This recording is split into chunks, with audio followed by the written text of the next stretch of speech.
Hi friends, welcome back to S P ಟ್ಯಾಕ್ Kannada YouTube channel. ವೀಕ್ಷಕರೇ, ಈ ಒಂದು ವಿಡಿಯೋದಲ್ಲಿ ಕೇಂದ್ರ ಸರ್ಕಾರದಿಂದ 18 ವರ್ಷ ಮೇಲ್ಪಟ್ಟವರಿಗೆ ವಾರಕ್ಕೆ 2220 ರೂಪಾಯಿನ ಸಿಗುವಂಥದ್ದು. ಹಾಗಾದರೆ ಈ ಒಂದು ಯೋಜನೆ ಯಾವುದು?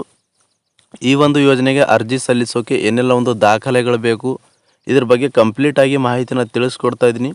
ಒಂದು ಕುಟುಂಬದಲ್ಲಿ ಎಷ್ಟು ಜನ ಸದಸ್ಯರು ಇರ್ಬೋದು, ಅವರಿಗೆ ವಾರಕ್ಕೆ 2220 ರೂಪಾಯಿ ಸಿಗುವಂಥದ್ದು. ಈ ಒಂದು ಯೋಜನೆ ಬಗ್ಗೆ ಕಂಪ್ಲೀಟಾಗಿ ಮಾಹಿತಿನ ತಿಳಿಸ್ಕೊಡ್ತಾ ಇದ್ದೀನಿ. ಅದಕ್ಕೂ ಮುಂಚೆ ವಿಡಿಯೋಗೆ ಇನ್ನೂ ಯಾರು ಲೈಕ್ ಮಾಡಿಲ್ವೋ ದಯವಿಟ್ಟು ವಿಡಿಯೋಗೆ ಲೈಕ್ ಮಾಡಿ. ಹಾಗೆ ಚಾನಲ್ನ ಹೊಸದಾಗಿ ನೋಡ್ತಾ ಇದ್ದೀರಿ ಅಂತಂದರೆ ಚಾನಲ್ನ ಸಬ್ಸ್ಕ್ರೈಬ್ ಮಾಡಿಕೊಂಡು ವಿಡಿಯೋ ನೋಡೋದಕ್ಕೆ ಪ್ರಾರಂಭ ಮಾಡಿ ಅಂತ ಹೇಳ್ತಾ, ಬನ್ನಿ ವೀಕ್ಷಕರೇ, ಈ ಒಂದು ಯೋಜನೆ ಬಗ್ಗೆ ಕಂಪ್ಲೀಟಾಗಿ ಮಾಹಿತಿನ ತಿಳಿಸ್ಕೊಡ್ತೀನಿ. ಬನ್ನಿ ವಿಡಿಯೋನ ಶುರು ಮಾಡೋಣ.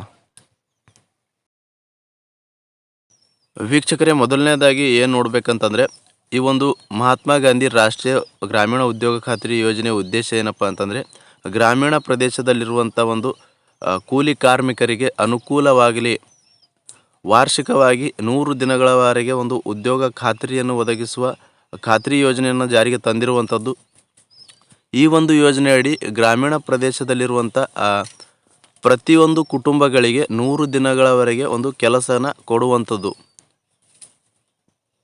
ಈಗಾಗಲೇ ಒಂದು ಲೇಟೆಸ್ಟ್ನ ಅಪ್ಡೇಟ್ನ ಬಂದಿರುವಂಥದ್ದು. ಏನು ಅಪ್ಡೇಟ್ ಬಂದಿದೆಯಪ್ಪ ಅಂತಂದರೆ, ಈಗಾಗಲೇ ಈ ಒಂದು ನರೇಗಾ ಯೋಜನೆ ಅಡಿಯಲ್ಲಿ ಮಹಾತ್ಮ ಗಾಂಧಿ ರಾಷ್ಟ್ರೀಯ ಉದ್ಯೋಗ ಖಾತ್ರಿ ಯೋಜನೆಯಲ್ಲಿ ಕೂಲಿಯನ್ನು ದಿನಗೂಲಿ ಎಷ್ಟಿತ್ತು ಅಂತಂದರೆ 349 ರೂಪಾಯಿನ ಪ್ರತಿದಿನ ಒಂದು ದಿನಗೂಲಿ ಇತ್ತು. ಸೊ ಇವಾಗ ಏನು ಮಾಡಿದ್ದಾರೆ ಅಂತಂದರೆ, ಆ ಒಂದು ಕೂಲಿ ದರವನ್ನು ಹೆಚ್ಚಿಗೆ ಮಾಡಿರುವಂಥದ್ದು. ಕೇಂದ್ರ ಸರ್ಕಾರದಿಂದನೇ ಈ ಒಂದು ಇಡೀ ದೇಶದಲ್ಲಿರುವಂಥ ಎಲ್ಲ ಒಂದು ರಾಜ್ಯಗಳಿಗೂ ಕೂಡ ಒಂದು ಅನ್ವಯವಾಗುವಂತೆ 370 ರೂಪಾಯಿಗೆ ಏರಿಕೆನೆ ಮಾಡಿರುವಂಥದ್ದು. ಹಾಗಾದರೆ ಒಂದು ಕುಟುಂಬದಲ್ಲಿರುವಂಥ ಸದಸ್ಯರು ಎಲ್ರಿಗೂ ಕೂಡ ಈ ಒಂದು ಹೆಚ್ಚಿಗೆ ಆಗಿರುವುದರ ಬಗ್ಗೆ ಅನ್ವಯವಾಗುವಂಥದ್ದು. ಒಂದು ಕುಟುಂಬದಲ್ಲಿ 4 ಜನ ಒಂದು ಉದ್ಯೋಗ ಖಾತ್ರಿಯಲ್ಲಿ ಒಂದು ನೋಂದಣಿನ ಮಾಡ್ಕೊಂಡಿದ್ರು ಅಂತಂದರೆ ಅವರೆಲ್ಲರಿಗೂ ಕೂಡ ವಾರಕ್ಕೆ 2220 ರೂಪಾಯಿನ ಬರುವಂಥದ್ದಾಗಿರುತ್ತೆ. ಅಂತಂದರೆ ಒಂದು ದಿನಕ್ಕೆ 370 ರೂಪಾಯಿ ದಿನಕೂಲಿಯನ್ನು ಕೊಡುವಂಥದ್ದು. ಈ ಹಿಂದೆ 349 ರೂಪಾಯಿ ಇತ್ತು, ಇವಾಗ 370ಕ್ಕೆ ಹೆಚ್ಚಿಗೆ ಮಾಡಿರುವಂಥದ್ದು. ಸೊ ಇದು ಒಂದು ಕೂಲಿ ಕಾರ್ಮಿಕರಿಗೆ ಉದ್ಯೋಗ ಖಾತ್ರಿ ಯೋಜನೆಯಲ್ಲಿ ಕೆಲಸ ಮಾಡುವಂಥ ಕಾರ್ಮಿಕರಿಗೆ ಬಹಳಷ್ಟು ಒಂದು ಗುಡ್ ನ್ಯೂಸ್ ಅಂತಲೇ ಹೇಳ್ಬೋದು. ಮತ್ತು ಕೆಲವೊಬ್ಬರು ಕಮೆಂಟ್ ಮಾಡಿ ಕೇಳ್ತಾ ಇದ್ರು, ಈ ಒಂದು ಉದ್ಯೋಗ ಖಾತ್ರಿ ಗ್ರಾಮೀಣ ಯೋಜನೆ ಒಂದು ಜಾಬ್ ಕಾರ್ಡ್ನ ಪಡಿಬೇಕು ಅಂತಂದರೆ ಏನೆಲ್ಲ ಒಂದು ದಾಖಲಾತಿಗಳಿರಬೇಕು ನಮ್ಮ ಹತ್ರ ಅಂತ ತಿಳಿಸ್ಕೊಡಿ ಅಂತ ವಿಡಿಯೋ ಮುಖಾಂತರ ಮಾಹಿತಿನ ಕೊಡಿ ಅಂತ ಕೇಳ್ತಾ ಇದ್ರು. ಅದಕ್ಕೋಸ್ಕರ ಏನೆಲ್ಲ ದಾಖಲಾತಿಗಳು ಬೇಕಂತಂದರೆ, ನಿಮ್ಮ ಒಂದು ಗ್ರಾಮ ಪಂಚಾಯಿತಿಯಲ್ಲಿ ಹೋಗಿ ನಿಮ್ಮ ಒಂದು ಆಧಾರ್ ಕಾರ್ಡ್ನ ಕೊಡಬೇಕಾಗುತ್ತೆ, ನಂತರ ನಿಮ್ಮ ಒಂದು ರೇಷನ್ ಕಾರ್ಡ್ ಕೊಡಬೇಕಾಗುತ್ತೆ, ನಂತರ ನಿಮ್ಮ ಒಂದು ವೋಟರ್ ಐ ಡಿನ ಕೊಡಬೇಕಾಗುತ್ತೆ, ನಂತರ ನಿಮ್ಮ ಒಂದು ಫೋಟೋನ ಕೊಡಬೇಕಾಗುತ್ತೆ, ನಂತರ ನಿಮ್ಮ ಒಂದು ಅಕೌಂಟ್ನ ಕೊಡಬೇಕಾಗುತ್ತೆ. ಯಾವ ಒಂದು ಅಕೌಂಟಿಗೆ NPCI ಆಧಾರ್ ಲಿಂಕ್ ಆಗಿರುತ್ತೆ ಆ ಒಂದು ಅಕೌಂಟ್ನ ಕೊಡಬೇಕಾಗುತ್ತೆ. ಇಷ್ಟು ದಾಖಲಾತಿ ಕೊಟ್ಟರೆ ನಿಮಗೆ ಒಂದು 15 ದಿನಗಳವರೆಗೆ ನಿಮಗೆ ಜಾಬ್ ಕಾರ್ಡ್ ಕೊಡುವುದು ಅವರ ಒಂದು ಕೆಲಸ ಕಾರ್ಯ ಆಗಿರುತ್ತೆ. ಸೊ ಇಷ್ಟು ಒಂದು ದಾಖಲಾತಿ ಇದ್ದರೆ ನೀವು ಕೂಡ ಉದ್ಯೋಗ ಖಾತ್ರಿ ಯೋಜನೆಯಲ್ಲಿ ಒಂದು ನೋಂದಣಿನ ಮಾಡ್ಕೊಳ್ಬೋದಾಗಿರುತ್ತೆ. ನೋಂದಣಿ ಆದಮೇಲೆ ವಾರ್ಷಿಕವಾಗಿ ಅಂದರೆ ಫೈನಾನ್ಸಿಯರ್ ಇಯರ್ ಎಂಡ್ ಒಳಗಾಗಿ ನಿಮಗೆ ವರ್ಷಕ್ಕೆ 100 ದಿನಗಳವರೆಗೆ ಒಂದು ಕೆಲಸನ ಮಾಡ್ಬೋದಾಗಿರುತ್ತೆ ಈ ಉದ್ಯೋಗ ಖಾತ್ರಿ ಯೋಜನೆಯಲ್ಲಿ.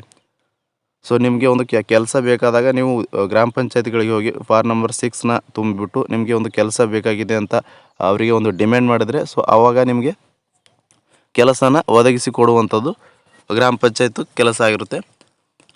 ಇಷ್ಟು ಒಂದು ಮಹಾತ್ಮ ಗಾಂಧಿ ರಾಷ್ಟ್ರೀಯ ಗ್ರಾಮೀಣ ಉದ್ಯೋಗ ಖಾತ್ರಿ ಯೋಜನೆ ಒಂದು ಅಪ್ಡೇಟ್ ಇತ್ತು ವೀಕ್ಷಕರೇ. ಈ ಒಂದು ಅಪ್ಡೇಟ್ನ ತಮಗೆ ತಿಳಿಸ್ಕೊಟ್ಟಿದ್ದೀನಿ. ಈಗಾಗಲೇ ಈ ಒಂದು ಅಪ್ಡೇಟ್ ಮುಖ್ಯ ಉದ್ದೇಶ ಏನಪ್ಪ ಅಂತಂದರೆ, 349 ರೂಪಾಯಿಗೆ ಇದ್ದಂಥ ದಿನಗೂಲಿನ 370ಕ್ಕೆ ಏರಿಕೆ ಮಾಡಿರುವಂಥದ್ದು. ಎಲ್ರಿಗೂ ಕೂಡ ಈ ಒಂದು ಮಾಹಿತಿನ ತಿಳಿದಿರಲಿ ಅಂತ ಈ ಒಂದು ವಿಡಿಯೋ ಮುಖಾಂತರ ತಮಗೆ ಮಾಹಿತಿನ ತಲುಪಿಸ್ತಿದ್ದೀನಿ. ಅಂದರೆ ವಾರಕ್ಕೆ 6 ದಿನಗಳವರೆಗೆ ನೀವು ಒಂದು ವಾರಕ್ಕೆ 6 ದಿನಗಳ ಕೆಲಸನ ಮಾಡಿದ್ರಿ ಅಂತಂದರೆ ನಿಮಗೆ 2220 ರೂಪಾಯಿ ಮಹಿಳೆಯರಿರ್ಬೋದು ಪುರುಷರಿರ್ಬೋದು ಈ ಒಂದು ಯೋಜನೆಯಲ್ಲಿ ಎಲ್ರಿಗೂ ಕೂಡ ಒಂದು ಸಮಾನ ದಿನಗೂಲಿಯನ್ನು ಕೊಡ್ತಾ ಇರುವಂಥದ್ದು. ಯಾವುದೇ ರೀತಿಯಾಗಿರ್ತಕ್ಕಂಥ ಹೆಚ್ಚಿಗೆ ಕಡಿಮೆ ಮಾಡುವುದು ಬರೋದಿಲ್ಲ.